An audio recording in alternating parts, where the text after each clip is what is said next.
ఓం శ్రీ లక్ష్మీ గణపతయ నమః. ధర్మయోగధార ఛానల్ చూస్తున్నటువంటి ప్రేక్షకులందరికీ కూడా ఆ లక్ష్మీ గణపతి స్వామివారి ఆశీస్సులు కలగాలని కోరుకుంటూ, ముందుగా మాఘమాసం ప్రారంభమవగానే మొట్టమొదటి వచ్చేటువంటి చవితి, దీనిని తిల చతుర్థి అంటారు. ఈ రోజున నువ్వులతో చేసినటువంటి ఆ పదార్థాలను ఆహారంగా స్వీకరించటం, అంతేకాక ఆ నువ్వులతో చేసినటువంటి పదార్థాలు కనుక దానాన్ని కనుక చేసినట్లయితే అనంతమైనటువంటి ఫలితాలు కలుగుతాయి. కార్తీక మాసంలో మనం దీపారాధనకు, కార్తీక దీపానికి ఎంతైతే ప్రాధాన్యత ఇస్తామో మాఘ స్నానానికి అంత ప్రాధాన్యత ఉంది అని చెప్తోంది శాస్త్రం. అంటే మాఘమాసం సూర్యుడు ఉదయించేసరికి ఉదయాన్నే లేచి నదీ తీరంలో కనుక స్నానం చేసినట్లయితే, లేదా సముద్ర స్నానం కనుక ఆచరించినట్లయితే సూర్యనారాయణ స్వామి వారి అనుగ్రహం కలిగి ఆరోగ్యం కలుగుతుంది. సరే, ఎవరైనా మేము నదీ తీరంలో లేవండి, లేదా సముద్రానికి దగ్గరలో లేవండి, మా పరిస్థితి ఏమిటండి అంటే, గంగాజలం, ఇంట్లో కనుక గంగాజలం ఉంటే ఆ గంగాజలాన్ని ఒక చుక్క మనం స్నానం చేసేటువంటి నీటిలో కలుపుకొని ఆ గంగాజలంతో స్నానం చేయమని చెప్తున్నారు. లేదండి గంగాజలానికి కూడా అవకాశం లేదు, అది కూడా మా దగ్గర లేదు అంటారా? పర్వాలేదు. గంగే యమునే కృష్ణే గోదావరి సరస్వతి నర్మదే సింధు కావేర్యౌ జలేస్మిన్ సన్నిధింకురు. ఈ శ్లోకం చెప్పుకుంటూ నీళ్లు పోసుకున్నా సరే ఆ గంగా స్నానం చేసినటువంటి ఫలితం కలుగుతుంది అని చెప్తోంది శాస్త్రం.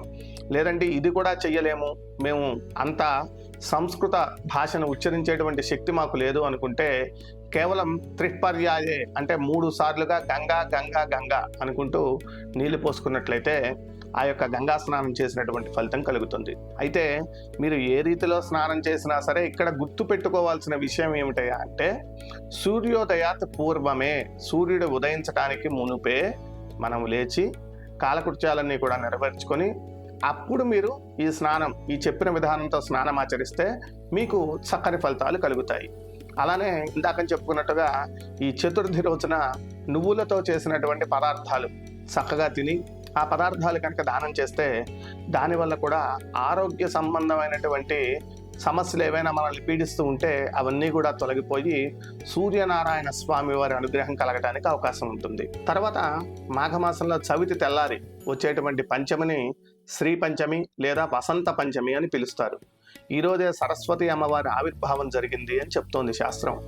ఈ రోజున కనుక చిన్నపిల్లలు ఎవరైనా సరే సరస్వతి అమ్మవారి పూజను చేయగలిగితే వారికి ఆ అమ్మవారి అనుగ్రహం కలుగుతుంది. అట్లానే సమీపంలో ఉండేటువంటి అమ్మవారి దేవాలయాలకు, ఏ దేవాలయాలకైనా సరే వెళ్ళగలిగితే వెళ్ళి అక్కడ అమ్మవారికి నమస్కారం చేసుకుని మీ పేర్ల మీద అర్చన చేసుకుని తెల్లని వస్త్రములు, తెల్లని పుష్పములు అమ్మవారికి సమర్పించి అన్నంతో చేసినటువంటి పరమాన్నం ఆ అమ్మవారికి నైవేద్యం పెట్టి దాన్ని ప్రసాదంగా అందరికీ కనుక పంచినట్లయితే అమ్మ అనుగ్రహం కలుగుతుంది. ఇంకా విశేషంగా ఈ శ్రీ పంచమి రోజు కనుక అమ్మవారి దగ్గర ఒక 11 పుస్తకములు, పెన్నులు పూజలో పెట్టి ఒక 2 పుస్తకాలు మన పిల్లవాడి కోసం ఉంచుకుని మిగతా 9 పుస్తకాలు ఒక 9 మంది ఆ బాలులకు కానీ బాలికలకు కానీ చదువుకునేటువంటి విద్యార్థులకు మన పిల్లల చేత ఇప్పించగలిగితే వారందరికీ కూడా విద్యా సంబంధమైనటువంటి దోషాలన్నీ కూడా తొలగిపోయి చక్కని విద్య, శ్రద్ధ, విద్య రెండూ కలగడానికి అవకాశం ఉంటుంది. అలానే ఈరోజు అమ్మవారికి సంబంధించినటువంటి సరస్వతి స్తోత్రం కనుక ఆ పిల్లలతో, విద్యార్థులతో కనుక చదివించినట్లయితే విద్యా సంబంధమైన సమస్యలన్నీ కూడా వాళ్ళకి తొలగిపోవటానికి అవకాశం ఉంటుంది. అంతేకాదు సరస్వతి స్తోత్రాన్ని కనుక ఎవరైనా చెయ్యలేకపోతే, మరీ చిన్నపిల్లలు కానీ లేదంటే అంత నోరు తిరగని వ్యక్తులు ఎవరైనా, పిల్లలు ఎవరైనా ఉంటే సరస్వతి నమస్తుభ్యం వరదే కామరూపిణి విద్యారంభం కరిష్యామి సిద్ధిర్భవతమే సదా అనేటువంటి ఈ శ్లోకాన్ని కనుక వారితో ఒక 11 సార్లు చెప్పించగలిగితే వారికి కూడా శుభ ఫలితాలు కలుగుతాయి.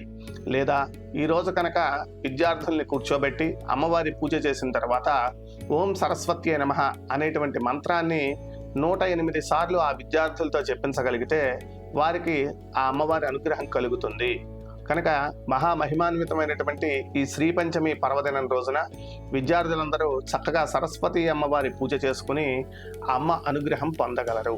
దీని తర్వాత వచ్చేటువంటి రోజు అంటే మాఘమాసంలో చవితి పంచమి తర్వాత వచ్చేటువంటి మహిమాన్వితమైనటువంటి పండగ, చాలా మహిమ కలిగినటువంటి పర్వదినం.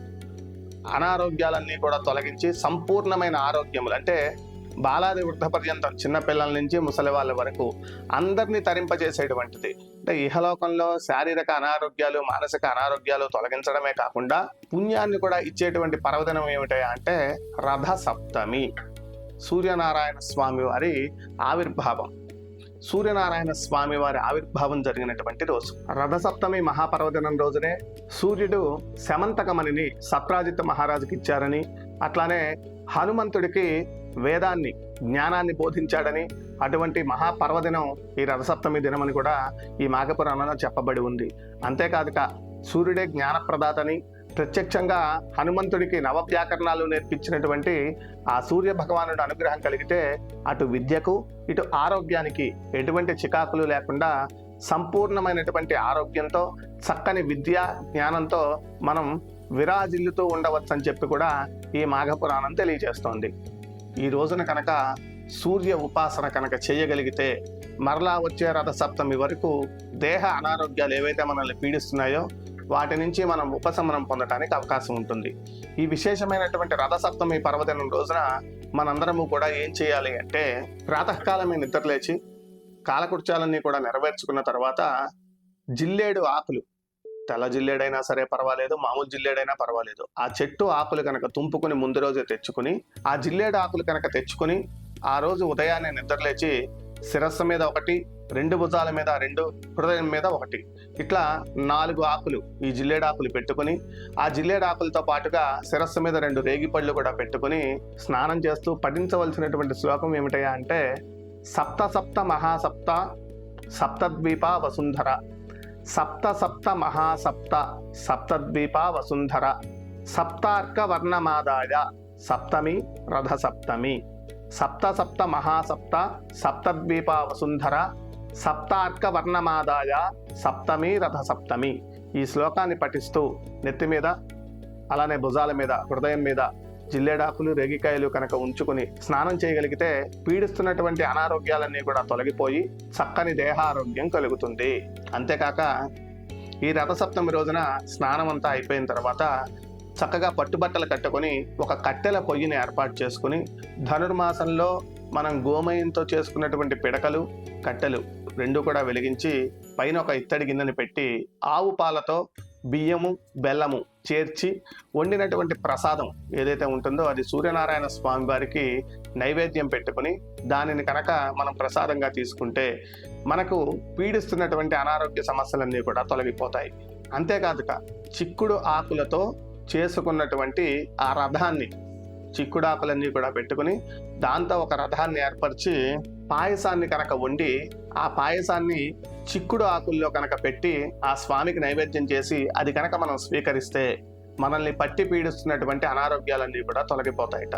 కనుక ఈ మహిమాన్వితమైనటువంటి రథసప్తమి రోజున ఎవరైతే ఈ చెప్పినటువంటి రీతిలో సూర్యోపాసన చేస్తారో సప్తవిధ పాపాలు, 7 విధాలైనటువంటి పాపాలు వారిని ఆశ్రయించుకుని కనుక ఉన్నట్లయితే అవన్నీ కూడా తొలగిపోయి వారికి సంపూర్ణమైన దేహ మానసిక ఆరోగ్యాలు కలుగుతాయి అని చెప్పడంలో ఎలాంటి సందేహము లేదు.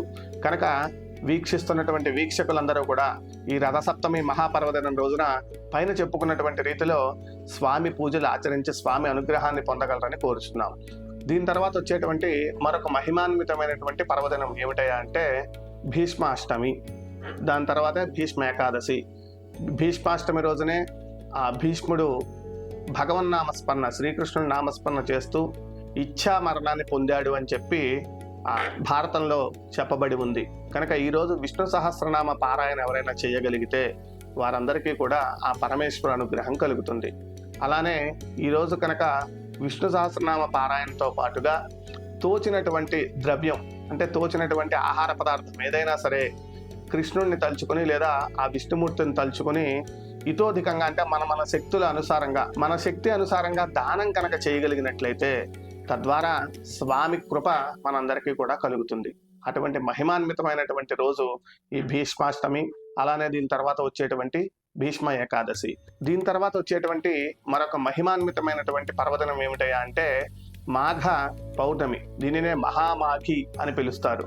ఈ రోజు కనుక సముద్ర స్నానం కానీ లేదా సంగమ స్నానం అంటే 2 నదులు లేదా 3 నదులు 4 నదులు కలిసేటువంటి సంగమ తీర్థాలు ఎక్కడైతే ఉంటాయో అక్కడికి వెళ్ళి ఆ సంగమ క్షేత్రాల్లో స్నానం చేయటం, లేదా ఏదైనా జీవనదిలో గంగ కానీ, గోదావరి కానీ, కృష్ణ కానీ, యమున కానీ, తుంగభద్ర కానీ ఇట్లా ఏదైనా ఒక జీవనదిలో కనుక ఈ మహామాఘి రోజు కనుక స్నానం చేస్తే అనంతమైనటువంటి పుణ్యం వారికి సిద్ధిస్తుంది అని చెప్పడంలో ఎటువంటి సందేహము లేదు. అంతేకాదుట ఈ మహామాఘి రోజు చేసేటువంటి స్నానం వల్ల వారిని పట్టి పీడిస్తున్నటువంటి పాపాలు ఏవైతే ఉన్నాయో, ఆ పాప ఫలితంగా వచ్చినటువంటి సమస్యలు, రోగాలు ఏవైతే ఉన్నాయో అవన్నీ కూడా కేవలం ఈ మాఘ స్నానం చేతనే, మహామాఘి రోజు చేసేటువంటి ఈ స్నానం చేతనే వారిని వదిలేస్తాయిట. కనుక ఇటువంటి మహిమాన్వితమైనటువంటి ఈ మాఘ పౌర్ణమి రోజున కనుక ఎవరైనా స్నానమాచరిస్తే వారందరికీ కూడా చక్కని శుభ ఫలితాలు కలుగుతాయి అని చెప్పడంలో ఎట్లాంటి సందేహము లేదు.